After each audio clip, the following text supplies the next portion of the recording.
यम यातना का वर्णन चित्रगुप्त जी महाराज के द्वारा श्रवणों से प्राणियों के शुभ अशुभ कर्मों के विषय में पूछना, श्रवण द्वारा वह सब धर्मराज को बतलाना और धर्मराज द्वारा दंड का निर्धारण करना, इस विषय में गरुड़ जी महाराज कहते हैं। गरुड़ जी महाराज ने भगवान श्री कृष्ण जी से पूछा, यम मार्गमतिक्रम्य गत्वा पापी यमालये कीदृशीं यातनां भुक्ते तन्मे कथय केशव। गरुड़ जी ने भगवान श्री कृष्ण जी से पूछा, हे केशव, यम मार्ग की यात्रा पूरी करके यम के भवन में जाकर पापी जीव किस प्रकार की यातना को भोगता है, वह सब मुझे बताने की कृपा करें। भगवान श्री कृष्ण जी बोले, हे विनुता के पुत्र गरुड़, मैं तुम्हें नरक यातना के विषय में आदि से अंत तक बतलाऊंगा, तुम उसे सुनने के बाद कांप उठोगे। हे कश्यप नंदन, बहुभीतपुर के आगे धर्मराज का विशालपुर है जो 44 योजन में फैला हुआ है। हाहाकार समायुक्तम दृष्ट्वा कृदन्ति पातिकीं तदिक्रंदनम कम समाकर्ण यमस्य पुरचारिणः। उसमें हाहाकार शब्द हो रहे हैं, जिसको देख सुन करके पापी हाहाकार शब्द करने लग जाते हैं और उस हाहाकार शब्द को सुनकर यमराज के दूत यमपुरी में जाकर द्वारपाल से कहते हैं, जो वहां पर हर समय उपस्थित रहते हैं, एक पापी जीव को हम ले आए हैं। द्वारपाल चित्रगुप्त से कहते हैं, चित्रगुप्त जाकर के धर्मराज जी से कहते हैं, हे गरुड़, जो नास्तिक व्यक्ति है उन सब को अच्छी तरह धर्मराज जानते हैं, फिर भी चित्रगुप्त से उन प्राणियों के पाप के विषय में पूछते हैं और सर्वज्ञ चित्रगुप्त जी भी श्रवणों से पूछते हैं। श्रवण नामक देवता ब्रह्मा के पुत्र हैं, स्वर्ग मृत्यु पाताल आदि में भ्रमण करते हैं, फिर भी श्रवण से ही सब जान लेते हैं और दूर स्थिति वस्तुओं को प्रत्यक्ष देखते हैं, जिससे उनका श्रवण ऐसा नाम रखा है। और श्रवणी नाम की उनकी अलग अलग पत्नियां भी हैं, जो श्रवण के समान ही स्वरूप वाली हैं। वे औरतों को सभी तरह की चेष्टाओं को तत्वतः समझती हैं। मनुष्य छिपकर या प्रत्यक्ष रूप से जो कुछ कहता या करता है, वह सब बातें श्रवण और श्रवणियां चित्रगुप्त को बता देते हैं। कुछ लोग कहते हैं कि भाई हमने अपनी बात कैमरा लगा दिया तो कहाँ सुनाई दिखाई देगा, जहां कैमरा लगे हुए हैं। लेकिन भगवान कहाँ पहुंचते हैं, जहां किसी के कैमरे काम नहीं करते। वहां भी जीव कोई भी गतिविधि कर रहा है तो श्रवण या श्रवणियां चित्रगुप्त को बतला देते हैं। और ये श्रवण और श्रवणियां धर्मराज के गुप्तचर हैं, जो मनुष्य के मानसिक, वाचिक और कामिक सभी प्रकार के शुभ और अशुभ कर्मों को ठीक ठीक जानते हैं। मनुष्य और देवता के तत्व को जानने की श्रवणादिकों को शक्ति प्राप्त है और वह सत्यवादी श्रवण मनुष्य मात्र द्वारा किए हुए कार्य को चित्रगुप्त को बतलाते हैं। इसलिए व्रत, दान, सत्य पालन आदि से कोई भी मनुष्य श्रवण को खुश करे तो श्रवणगण उस व्यक्ति को स्वर्ग तथा मोक्ष को प्रदान करने वाले बन जाते हैं। सच बोलने वाले धर्मराज के श्रवण नामक दूत पापी मनुष्यों के पाप को जानकर धर्मराज से बता देते हैं, तब यमराज पापियों को दंड प्रदान करते हैं। सूर्य, चंद्रमा, अनल, आकाश, पृथ्वी, जल, अंतरात्मा, मन, दिन, रात्रि, संध्या और धर्म, ये सब मनुष्य मात्र के चरित्र को जानते हैं और ये सब साक्षी बन जाते हैं। इस प्रकार पापियों के पाप को जानकर यमराज तदनंतर पापियों को बुलाकर अपने भयानक स्वरूप को उन्हें दिखाते हैं। तब पापी मनुष्य यमराज के भयंकर रूप को देखते हैं। बड़ा शरीरधारी, दंड में हाथ में दंड लिए भैंसे पर बैठा हुआ होता है।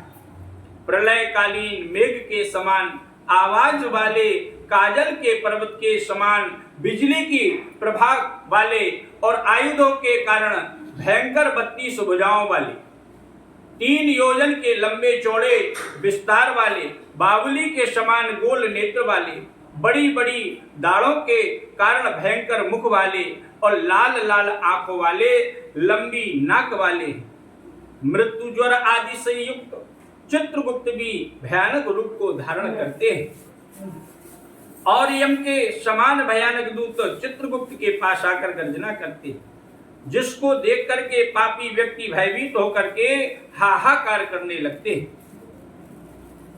जिसको न दान देने के कारण ऐसे पापी कंपायमान होकर के और रोने लगते हैं, तब चिंतातुर होकर के क्रंदन करते हुए पापियों को चित्रगुप्त यमराज की आज्ञा से उनके किए कर्मों को सुनाते। हे पापी, हे दुराचारी जीव, अहंकार युक्त विवेक रहित हो, तुमने पाप रूप धन का संचय किस लिए किया?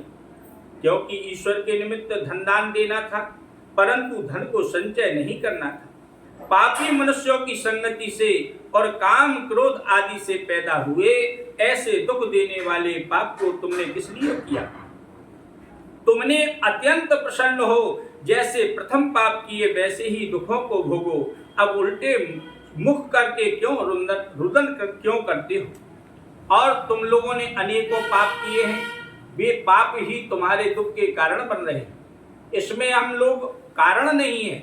मूर्ख हो या पंडित, दरिद्र हो या धनवान, सबल हो या निर्बल, यमराज सभी से समान व्यवहार करते हैं। चित्रगुप्त के ऐसे वचनों को सुनकर के वे पापी अपने कर्मों के बारे में सोचते हुए निश्चेष्ट होकर के चुपचाप बैठ जाते हैं।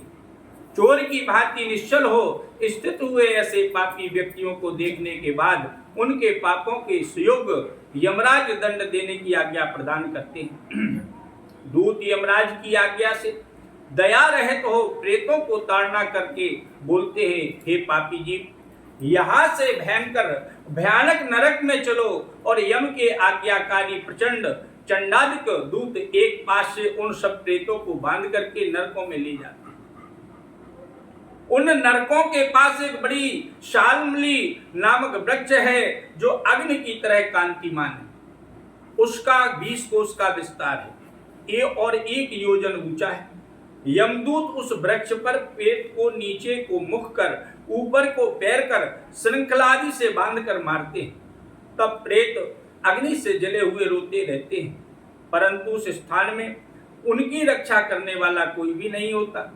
उस सालमली पेड़ से बंधे हुए भूखे प्यासे पापी लटकते रहते हैं और यमदूत ऊपर से प्रताड़ित करते हैं।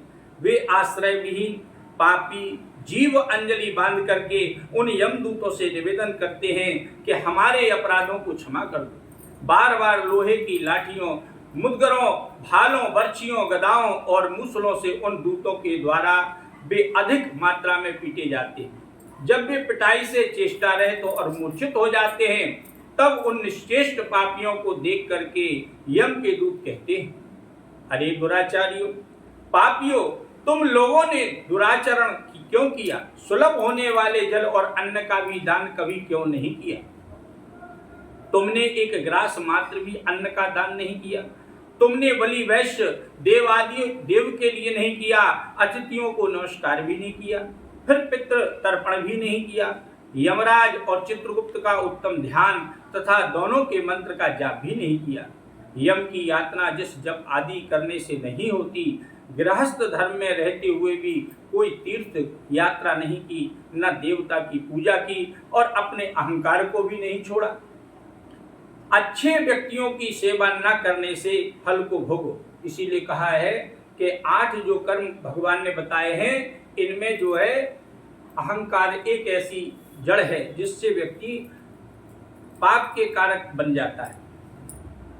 धर्म से रहित होने के कारण हम अनेक प्रकार से तुम्हारी प्रताड़ना करते हैं। यदि तुम कहो कि दंडनीय अपराध क्षमा करो, तो वह ईश्वर भगवान क्षमा करते हैं और दूसरा कोई भी क्षमा नहीं कर सकता। हम लोग तो श्री हरि की आज्ञा से व्यक्तियों को ताड़ना देने वाले हैं। इतना कहकर के यमराज के दूत दया विहीन होकर के पापियों की प्रताड़ना करते हैं। प्रेत दहकते हुए अंगारों की तरह होकर ताड़ना करने से नीचे गिरते हैं और उनके गिरते ही पुनः सालमली पेड़ के पत्ते ऊपर से गिरने लगते हैं, जिससे उनके अंगों का छेदन होने लगता है और कुत्ते उनको भक्षण करने लगते हैं। तब प्रेत दुखी होकर के रोते हैं। रोते हुए उन पापियों के मुख से यमदूत धूल भर देते हैं। तथा कुछ पापियों को विविध पासों में बांधकर मुदगरों से पिटाई करते हैं। कुछ पापियों के आरे से काष्ठ की तरह दो टुकड़े किए जाते हैं और कुछ को जमीन पर गिराकर कुल्हाड़ी से खंड खंड किए जाते हैं। बहुत से दूत भूमि में गड्ढा खोदकर पापी जीव को कटी पर्यंत गाड़कर उसकी मौत होने तक बाणों से भेदन करते हैं।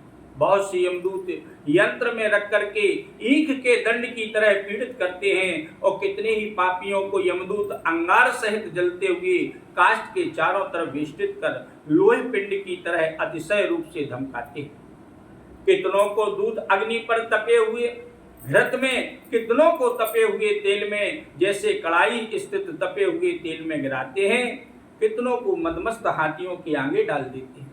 कितनों के हाथ पैर बांधकर उल्टे मुख से गिराते हैं। कितनों को कुएं में, कितनों को पर्वतों से गिराते हैं और कितनों को कृमिकुंड में पड़े हुए जीवों से भेजे जाते हैं और कितनों को ही मस्तक में, नेत्र में वज्र की तरह तेज चोंच वाले काम पक्षी तथा मांसलोभी गिद्ध पक्षी मारते हैं। कितने ही परस्पर यह कहते हैं कि पूर्व जन्म में तुमने हमारे धन का भक्षण किया, अब तुम मेरे धन को दो। जैसे हमने किसी से पैसा ले लिया, अब वो व्यक्ति जीव मर गया, वो तो उसका कर्ज था, तो वो व्यक्ति इंतजार करता है कि जब ये व्यक्ति हमारा मरेगा, जिसने पैसा लिया है उसको वो इंतजार प्रतीक्षा करता है। और प्रतीक्षा करते जब वह व्यक्ति अपनी देह त्यागता है, वही भी पहुंचता है, तो सबसे पहले वह शिकायत करता कि यही हमने इसे पहचान लिया। तब उसके शरीर से कितने भी यह परस्पर कहते हैं कि पूर्व जन्म में तुमने हमारे धन का भक्षण किया, तुम अब मेरे धन को दो क्योंकि यमलोक में मिले हो, ऐसी प्रार्थना करते हैं। और ऐसे नरक में पापी पुरुषों को आपस में विवाद करते हुए यमदूत उनके मांस का छेदन कर मांगने वाले में बांट देते हैं। वो मांस जो एक अंगुष्ठ बराबर शरीर है उससे निकाल करके और उनको दिया जाता है।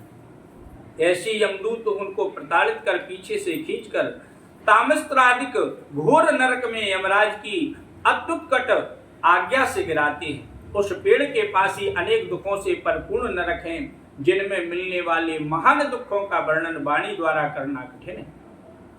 हे आकाश में घूमने वाले गरुण, नरकों की संख्या 84 लाख है। इनमें से बहुत भयंकर और प्रमुख नरकों की संख्या 21 है। ये 84 लाख जो योनियां हैं, एक नरक की तरीके से व्यक्ति जीवन जीता है। मनुष्य जीवन तो उनमें से सबसे परम पवित्र माना गया। हे गरुण, उन 21 नरकों के नाम निम्नलिखित हैं: नामस्त्र, लोह शंकु, महारौरव, शालमली, रौरव, कुडमल, कालसूत्र, पूत मृत्तिक, संघात, लोहितोद, सविस, संप्रापन और महानिरय, काकुल, संजीवन, महापत, अणीचि, अंध, तामिस्त्र, कुंभीपाक, सब प्रतापन और तपन, ये अनेक तरह के भेदों में रचे हुए और तरह तरह के भोगों तथा अनेक यमदूतों से परिपूर्ण है। इस प्रकार नरकों में धर्म वर्जित पापिष्ट मूर्ख व्यक्ति जाते हैं और वहां नरकों की वेदना को कल्प पर्यंत भोगते हैं। स्त्री तथा पुरुष परस्पर अधिक विषय सेवन से तामिस्त्र और अंधतामिस्त्र रौरवादी नरक की यातना को भोगते हैं। अतः ऋतुदान और विषय वासना में लिप्त नहीं रहना चाहिए। कोई मनुष्य भगवान के निमित्त दान को ना कर केवल परिवार का भरण पोषण तथा अपने पेट को भरता है। ऐसे मनुष्य कुटुंब को एवं अपने शरीर को छोड़कर परलोक में नरकादि के दुखों को भोगता है। प्राणियों के साथ द्रोह करके भरण पोषण किए गए अपने शरीर को यहीं छोड़कर पाप कर्म रूपी पाथे के साथ पापी मनुष्य अकेला ही अंधकार पूर्ण नरक में जाता है। जिसका धन चोरी हो गया है, ऐसे मनुष्य की तरह पापी मनुष्य देव से प्राप्त परिवार पोषण के फल को नरक में आतुर होकर के भोगता है। केवल अधर्म से परिवार के भरण पोषण के लिए प्रयत्नशील मनुष्य अंधकार की पराकाष्ठा अंधता मिश्र नामक नरक को प्राप्त होता है। मनुष्य लोक के नीचे नरकों की जितनी यातनाएं हैं, क्रमशः उनका भोग करते हुए शुद्ध होकर पुनः इस मृत्यु लोक में जन्म मिलता है। इति गरुड़ पुराण सारोद्धारे यम यातना निरूपणम नाम 3 अध्याय बोलिए गरुड़ पुराण भगवान की जय। श्री कृष्ण गोविंद हरे मुरारी, हे नाथ नारायण वासुदेवा, हे नाथ नारायण वासुदेवा, हे नाथ नारायण वासुदेवा, हे नाथ नारायण वासुदेवा, हे नाथ नारायण वासुदेवा, हे नाथ नारायण वासुदेवा, हे नाथ नारायण वासुदेवा, हे नाथ नारायण वासुदेवा, हे नाथ नारायण वासुदेवा। बोलकर गच्छन्ति महामार्गी वेतरण्यां पतन्ति के, कहे पापेर नरके यान्ति तन्मे कथय केशवम्।